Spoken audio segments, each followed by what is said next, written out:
Marekani imemvamia Samia Suluhu baada ya kufanya kitendo kilichokasirisha serikali hiyo. Ujambo na karibu kwa taarifa zetu za Kenyascope, na ikiwa ni siku yako ya kwanza hapa, tafadhali kumbuka kusubscribe. Kilio cha kidiplomasia kilichosikika mwishoni mwa Januari mwaka 2026 hakikutoka ndani ya bunge la Tanzania wala kwenye mikutano ya kisiasa upinzani, bali kilitoka moja kwa moja katika ubalozi wa Marekani jijini Dar es Salaam. Kaimu balozi wa Marekani nchini Tanzania Andy Lentz aliweka wazi kutoridhishwa kwake na namna serikali ya Tanzania kwa kushirikiana na vyombo vya habari vya ndani ilivyolikuza na kuligeuza kuwa tamasha la kitaifa, tukio la kukamatwa kwa raia wa Marekani mpakani Sirari. Kauli hiyo haikuwa ya kawaida, ilikuwa ishara nzito kwamba sakata iliyowasilishwa kama ushindi wa vyombo vya usalama lilikuwa kwa macho ya diplomasia ya kimataifa, mfano wa matumizi mabaya ya mamlaka na ukosefu wa weledi wa kiserikali.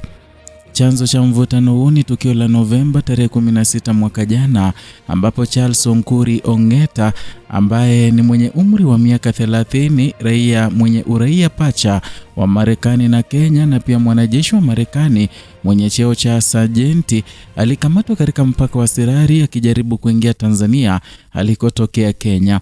Alikuwa akiendesha gari aina ya Toyota Land Cruiser lenye nambari ya usajili za Kenya.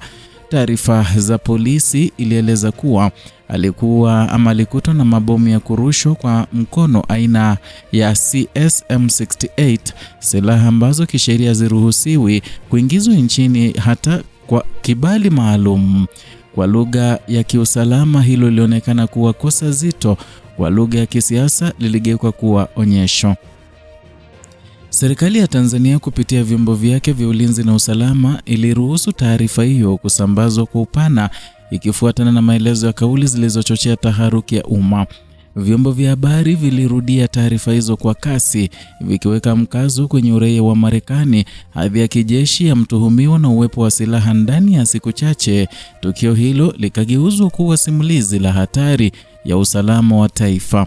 Ndipo Washington ikaona haja ya kuingilia kati kwa sauti isiyo ya kawaida. Na katika mahojiano maalum yaliyochapishwa tarehe 29 Januari mwaka 2026, Balozi Andy Lentz aliweka wazi kwamba namna tukio hilo lilivyoweka hadharani haikuwa sahihi, na alisisitiza kuwa haikuwa na masuala ya faragha yanayomhusu raia wa Marekani ambayo yalipaswa kuheshimiwa, na kwamba kulikuza tukio hilo kulivuka mipaka ya uwajibikaji wa taarifa. Alikiri kuwa ni kweli raia wa Marekani alikamatwa akivuka mpaka, lakini akabainisha wazi kuwa kwa mtazamo wa kidiplomasia tukio hilo halikuwa na uzito wa kugeuzwa kuwa habari kubwa ya kitaifa. Kauli hiyo ilifungua mjadala mpana kuhusu namna serikali ya Tanzania inavyotumia vyombo vya habari kama nyenzo za kisiasa na kiusalama.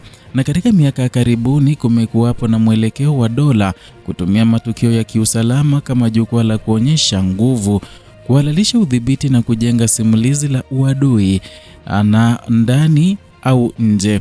Sakata la Sirari linaingia moja kwa moja katika mkondo huu, ambapo badala ya kushughulikia tukio la weledi wa kisheria na kidiplomasia, serikali iliruhusu liwe chombo cha propaganda.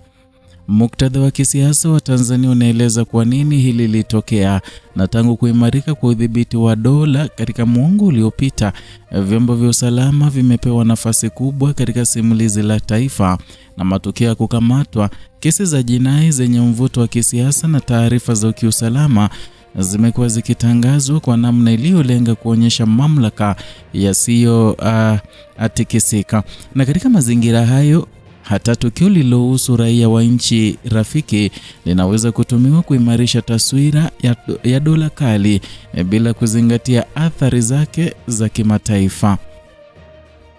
Lakini diplomasia ina sheria zake zisizoandikwa. Marekani ni mshirika mkubwa wa Tanzania katika masuala ya utalii, afya, usalama na misaada ya maendeleo, na takriban raia wa Marekani 1140 uzuru Tanzania kila mwaka, wakija kama watalii, wawekezaji au washirika wa miradi ya maendeleo. Kwa Marekani, usalama wa raia wake huishi kwenye kutochukua silaha, unahusisha pia ulinzi wa faragha, heshima ya utu na upatikanaji wa msaada wa kisheria bila kudhalilisha hadharani. Ndiyo maana Balozi Lenz alisitiza kuwa ubalozi wake ulifanya mazungumzo mazito na serikali ya Tanzania kuhusu masuala hayo. Kwa upande wa Tanzania, sakata hili linaibua swali zito kuhusu uwezo wa serikali kutofautisha kati ya usalama wa mipaka na siasa za ndani. Hakuna anayepinga mamlaka ya nchi kulinda mipaka yake na kudhibiti silaha haramu, lakini namna mamlaka hayo yalivyotekeleza inaamua kama taifa linaheshimika au linatiliwa shaka. Kukuza tukio la Sirari kulipelekea ujumbe kwamba Tanzania iko tayari kuvunja kanuni za faragha na diplomasia ili kujijenga kisiasa, hata kama gharama yake ni kuudhi mashirika, haswa mshirika muhimu wa kimataifa.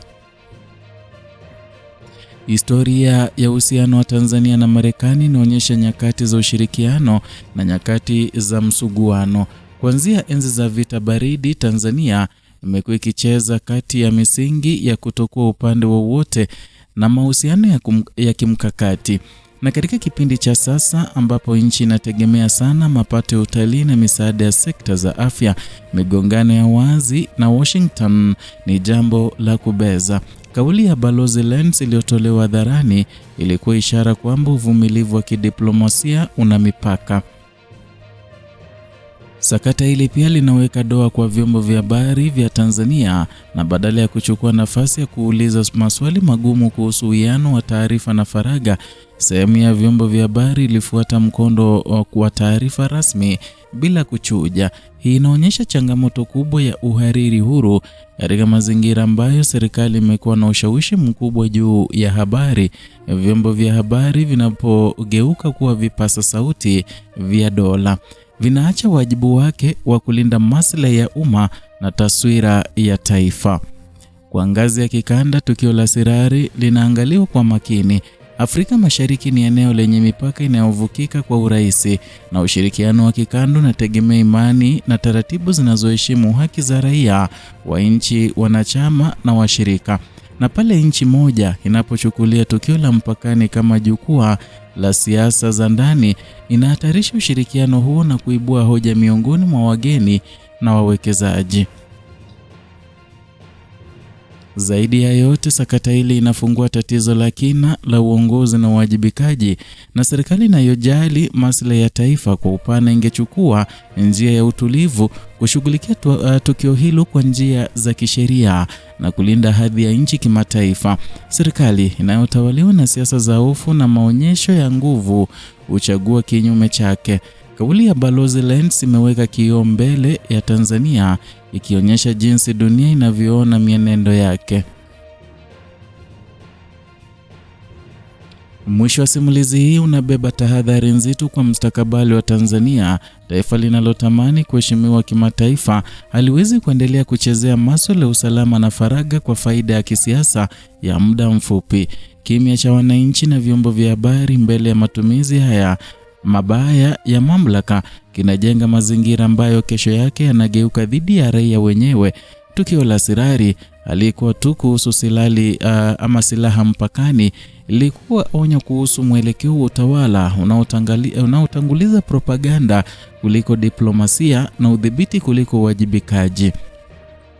Iwapo mwelekeo huu utaachwa uendelee bila kuhojiwa, Tanzania itajikuta ikipoteza zaidi ya heshima ya washirika wake, itapoteza imani ya dunia na hatimaye imani ya wananchi wake wenyewe. Ni hayo tuliokuandalia kutoka hapa Kenyascope, channel yako pendwa inayokuletea taarifa hizi pamoja na zingine kwa kina. Zidi kuwa nasi na zidi kutusupport kwa kusubscribe, kulike na kushare video zetu.